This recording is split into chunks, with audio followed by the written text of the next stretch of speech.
नमस्कार, मैं हूं गोविंद सिंह और आप जुड़ चुके हैं बुंदेली दर्पण से। इस वक्त मौजूद हूं मैं लव कुश नगर में और मेरे साथ मौजूद हैं नितिका प्रजापति।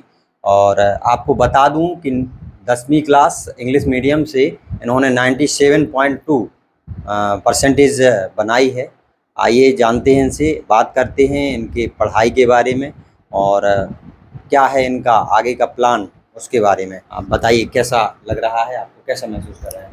मुझे बहुत अच्छा लग रहा है इतनी परसेंटेज बना के, और मेरे पेरेंट्स को काफ़ी प्राउड फील हो रहा है, इसलिए मैं बहुत खुश हूँ। निकिता, इसका श्रेय आप किसको देंगे? इस सफलता का श्रेय आप किसको देना चाहेंगे?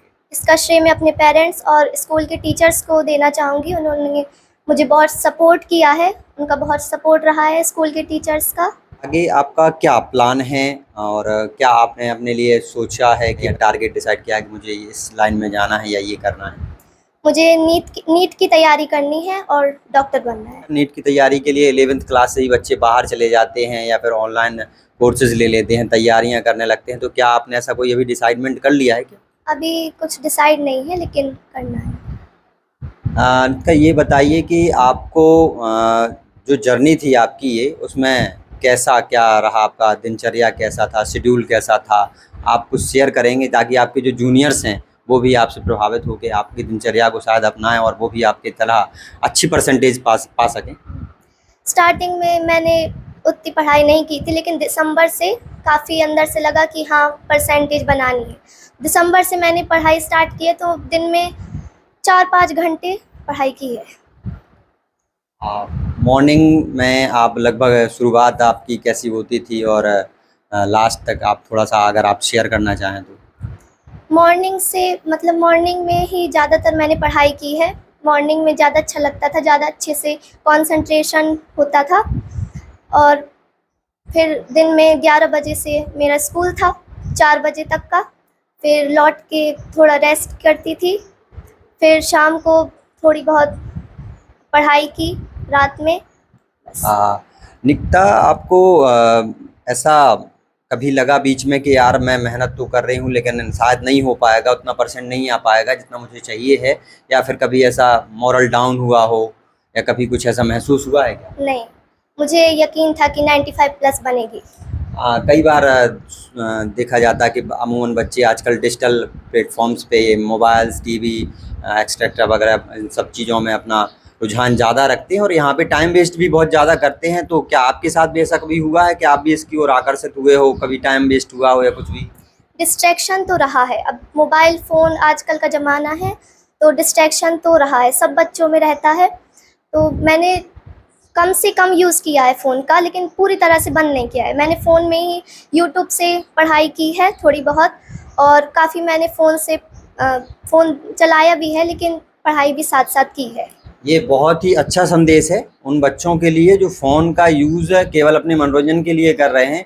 वहीं पे नितिका ने अपना एक फ़ोन को ही माध्यम बना लिया अपनी इतने हायर परसेंटेज के लिए।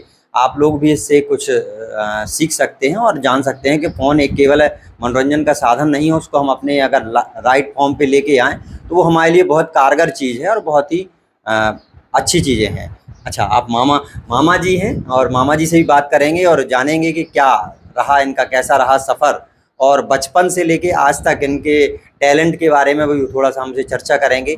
मेरा नाम सुरेंद्र कुमार प्रजापति है और मैं इनका मामा हूँ।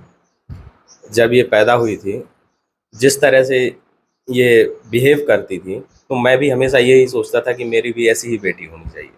तो जब मेरी शादी हुई तो सबसे पहले मुझे भी बेटी ही हुई है, वो मेरी बेटी यहीं खेल रही है। और मैं हमेशा से मुझे विश्वास था कि बिटिया बहुत अच्छा करेगी और उसने हमेशा बहुत अच्छा किया है। 8वीं तक की पढ़ाई इसने हरिद्वार में की है। इनके माता पिता हरिद्वार में रहते थे। कुछ कारणवश जो है इनके पिता बाहर जॉब करने चले गए, तो पढ़ाई में दिक्कत आने लगी। तो फिर हमने इनको जो है यहाँ लव कुश नगर ननिहाल में बुला लिया।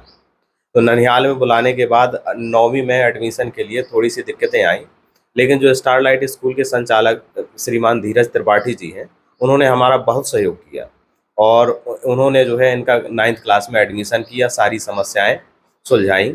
इसके बाद जो है बिटिया को अप्रिशिएट किया कि अगर कोई भी दिक्कत आती है तो हम आपके लिए खड़े हैं, और हर तरह से उनने मदद की। और जिस तरह से आज हमारी बिटिया ने इतनी अच्छी परसेंट बनाई है, इतना अच्छा मुकाम हासिल किया है, उसके लिए मैं स्कूल प्रशासन को भी बहुत बहुत धन्यवाद देना चाहूँगा।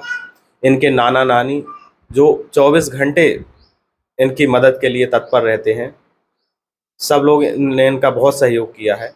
और आप देख तो रहे ही हैं, बच्ची होनहार है और हम भी चाहते हैं कि बहुत अच्छा करे आगे चल के। आप जैसा आपने बताया कि बिटिया अभी अपने ननिहाल में है, और ननिहाल में तो प्यार का भंडार है, वहाँ पे तो प्यार की कोई कमी ही नहीं रहती है।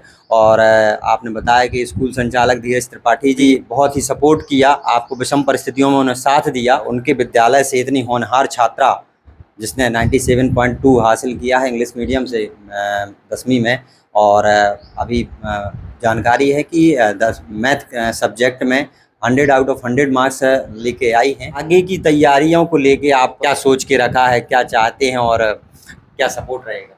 अभी हम यही चाहते हैं कि अध्ययनरत रहे। कक्षा 11वीं में हम इनको सारे नोट्स उपलब्ध कराएंगे नीट के एग्ज़ाम के लिए, और जो भी हो सकेगा ऑनलाइन क्लासेस वगैरह हम यहीं से कराएंगे, क्योंकि अभी बिटिया छोटी है तो वो बाहर जाना नहीं चाहती है। तो जितनी भी कोशिश हो सकेगी, जितना भी मटेरियल नीट के लिए उपलब्ध हो सकेगा, ऑनलाइन क्लासेस जो भी हो सकेंगी, हम सारी इनको उपलब्ध कराएंगे। इनके बड़े मामा जो हैं, हमारे बड़े भाई जो हैं, वो डॉक्टर हैं, GRMC मेडिकल कॉलेज में एसोसिएट प्रोफेसर हैं, सर्जरी विभाग में सर्जन हैं वो। तो वो भी इनका बहुत सपोर्ट करते हैं, और उनने भी बोला है कि अगर कोई दिक्कत आती है तो फिर ग्वालियर रह के उनकी तैयारी करवाएंगे। सपोर्ट भी है, बड़े मामा जी हैं, वो डॉक्टर भी हैं, ग्वालियर में पदस्थ हैं। नितिका, आपको बहुत बहुत शुभकामनाएं दिल्ली दर्पण परिवार की ओर से, बहुत बहुत शुभकामनाएं और बधाई। धन्यवाद।